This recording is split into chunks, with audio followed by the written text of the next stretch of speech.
금리와 부동산 요 그래프를 제가 지금 한 3주째 계속해서 갖고 나와서 설명하는 것 같은데요. 다시 한번 보시면은요. 이게 파란색이 미국 금리예요. 따라가는 것이 미국 금리, 따라가는 것이 한국 금리죠. 금리를 다 보시면은 자, 요렇게 제가 잘라놓고 볼게요. 이런 기간을 다 잘라놓고 보면은 자, 가격이 이 상승기 올라갈 때는요. 금리가 올라가나 내려가나 올라가나 올라가요. 우리 부동산 시장은요.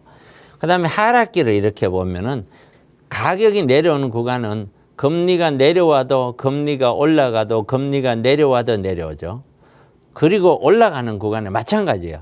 금리가 내려도 올려도 내려도 올려도 올라가요. 그게 무슨 얘기냐? 무슨 얘기냐? 결국에는 우리가 이러한 것들을 바라보는 시각의 문제인데 금리라고 하는 거는 우리가 부동산 시장에 뭐 금리가 내리면 무조건 아파트 올라간다. 금리가 올라가면 무조건 내려온다. 이런 시각으로 바라보는 게 아니죠.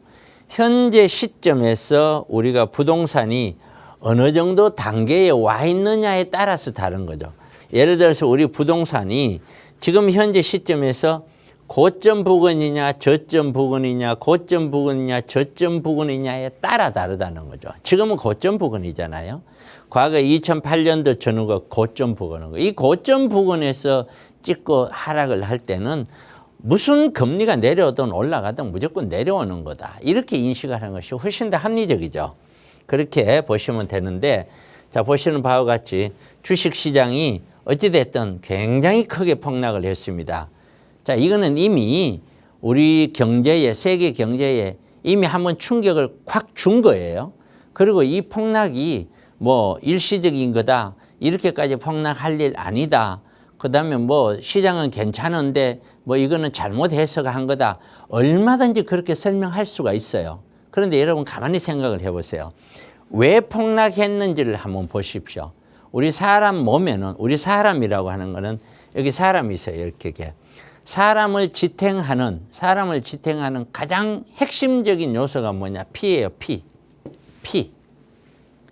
그럼 주식시장 또는 세계의 우리 경제를 지탱하는 피는 뭐냐? 그게 돈이에요. 이게. 근데 이 돈이 사람 몸에서 피가 빠져나가듯이 이 경제에서 돈이 빠져나갔단 말이에요. 돈이. 그럼 왜 빠져나갔느냐?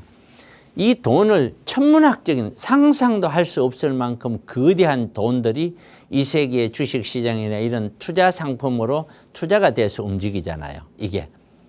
그러면은 그 사람들도 수익률을 내려고 할 텐데 그 사람들은 이미 경제가 언제든지 무너질 수 있다라는 걸 이미 알고 있는 거죠. 이미 알고 있는 상태에서도 가격은 계속해서 안 떨어지고 있으니까 조금씩 먹을 수 있으니까 수익을 낼 수 있으니까 계속 시장에 접근해 있다가 조금이라도 자기 기준으로 생각했을 때 경제가 위험하다는 신호가 조금만 뭔가 튀어나오면은 그때는 무조건 나는 돈을 빼겠다 하고 미리 준비를 하고 있었던 거예요. 준비를 하지 않고 갑자기 그렇게 하루아침에 될 수는 없는 거거든. 엄청난 돈, 우리가 상상할 수도 없는 많은 돈들이 그렇게 준비를 하고 있단 말이에요. 내 몸에서 빠져나갈 준비. 그 준비를 하고 있었던 거예요. 그러니까 그 사람들 눈에는 이 시그널이 경기가 위험하다라고 하는 건 벌써 알고 있는 거죠. 벌써 알고 있는데 어느 시점에서 내가 피를 뺄까 하는 것만 기다리고 있었던 거예요.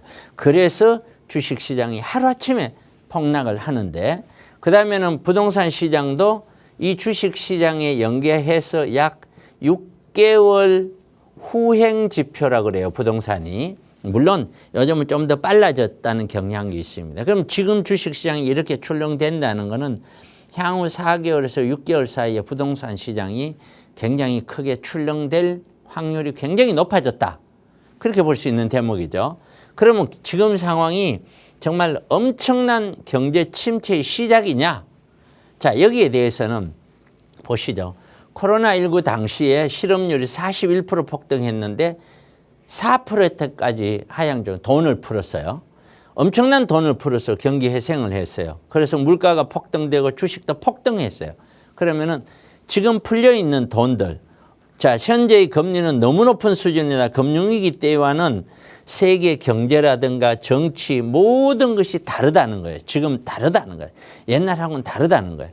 이 다른 어떤 현상들을 과연 우리가 어떻게 바라볼 거냐, 이런 내용이죠.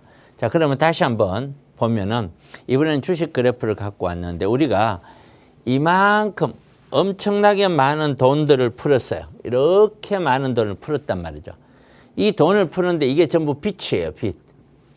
빚인데 이 빚을 풀어서 사람으로 따지면 다 죽어가는 사람을 회생을 시켜놓은 거예요.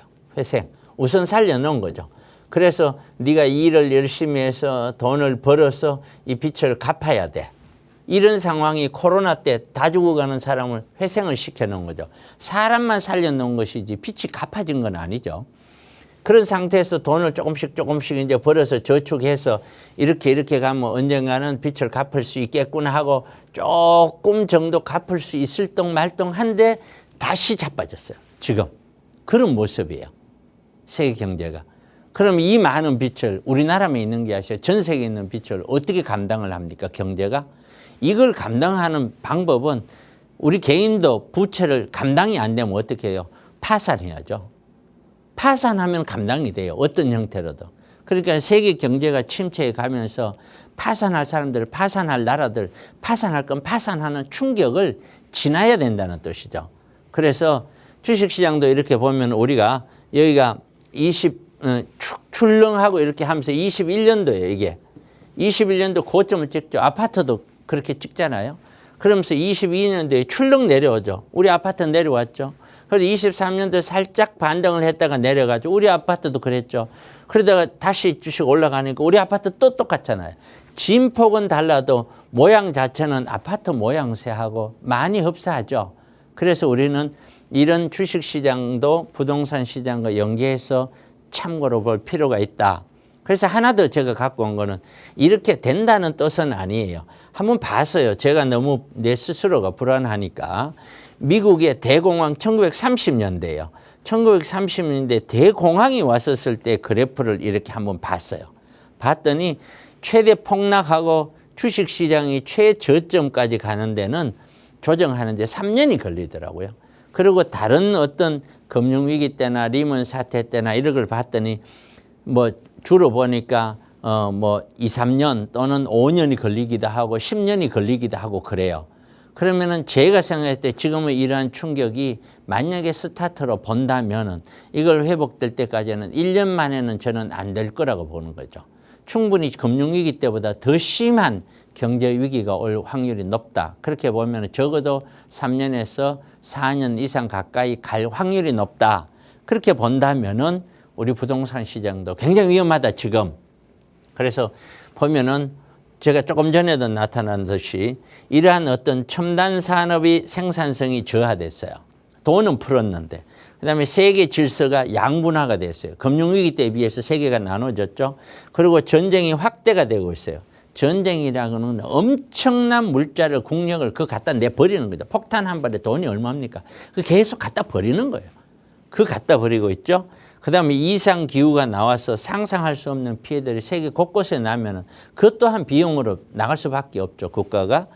그다음에 엔캐리 트레이드라 그래서 아주 달러가 엔화죠. 엔화가 굉장히 저렴하니까 이 엔화를 가지고 빌려가지고 세계 곳곳에 투자를 했는데 일본에서 이제 경기가 조금 살아나는 듯하고 이러니까 일본 금리를 좀 올려야죠. 올린다고 얘기하니까 이거 갚아야 되잖아요. 다시 저거 팔아서. 그 현상도 같이 짬뽕이 돼 있는 거죠. 그러니까 얼른 놀라서 일본 중앙은행장이 나 금리 안 올릴게. 바로 그냥 내죠. 세계 시장이 막 출렁하니까요. 그러면 언제까지나 금리를 안 올릴까요? 계속해서 있을까요? 그럼 일본은? 그런 문제들. 이 문제들이 다 보면은 결국에는 우리는 해석할 수 있는 게 뭐냐면은 어떤 정책을 쓰더라도 이런 정책 하나 가지고 정상화된다는 것은 어렵다. 충분히 고통의 시간이 지나야 된다. 우리 코로나 때 고통의 시간은 그거는 갑자기 불어닥친 불의의 어떤 사태였었고 그때 차라리 모든 고통이 몇 년 동안 지금까지 이어져 버렸으면은 차라리 바닥을 먼저 찍고 올라갈 수가 있었는데 그거를 금방 돈을 풀어갖고 코로나를 살려놨단 말이죠. 회생을. 살려놨지만 그것이 그냥 회생만 시킨 것이지 그 빚을 다 갚을 수 있는 상황은 아니거든요. 그러니까 어떻게 되겠어요? 빚을 갚아야 되는데 못 갚고 다시 꼬꾸라지는 거죠. 우리나라의 지금 자영업자의 파산 비율, 자영업자가 문을 닫는 비율이 무려 코로나 때보다 더 많아요. 중국은 이미 집에 대한 공실률이 25% 이상이 나오고 있고요. 뭐 전 세계가 지금 좋은 데가 한 군데도 없죠. 전 세계 유럽도 안 좋죠. 중국도 안 좋고 러시아도 안 좋고 일본도 안 좋고 다 안 좋죠. 금융위기 때 10년 전, 10몇 년 전만 하더라도 미국만 빼고 다 괜찮았죠. 이러한 상황이 지금 현재 우리가 처해져 있는 상황이다. 그러면은 제가 개인적으로 보더라도 어떻게 해요? 향후 부동산 시장 정말 가장 겁나는 게 내년이 겁나죠. 이제 내년이 겁이 나요. 제가 늘 얘기했더니만 1년이 그래요. 1년. 향후 1년이 핵심이라고 그랬잖아요. 그래서 안정적인 투자를 해야 되고 우리는 노후 대비 안정적인 어떤 수입이 필요해서 이런 주제를 가지고 왜 그렇게 생각하느냐. 그리고 우리는 어떻게 행동을 해야 되며 여기와 관련된 여러 가지 내용들을 가지고 세미나를 합니다. 경기 침체 미리 대비를 하자. 사실은 미리가 아니라 많이 늦었어요. 제가 봤을 때는 지금 많이 늦었는 편입니다. 서둘러도 뭐 벌써 서둘렀어야 되죠. 그래서 금요일, 토요일 날 오후 1시에 제가 세미나를 하고 7호선입니다. 7호선 논현역입니다. 7호선 논현역 6번 출구에서 네 번째 건물이라서 아마 여러분들에게 좋은 어떤 부동산 지식 정보와 부동산 관련해서 바라보는 눈과 여러분의 자산 전체에 대한 어떤 운영에 굉장히 큰 도움이 되는 그런 세미나다 이렇게 확신을 합니다. 많이들 신청을 하시고 오셔서 좋은 시간 같이 보냈으면 좋겠습니다.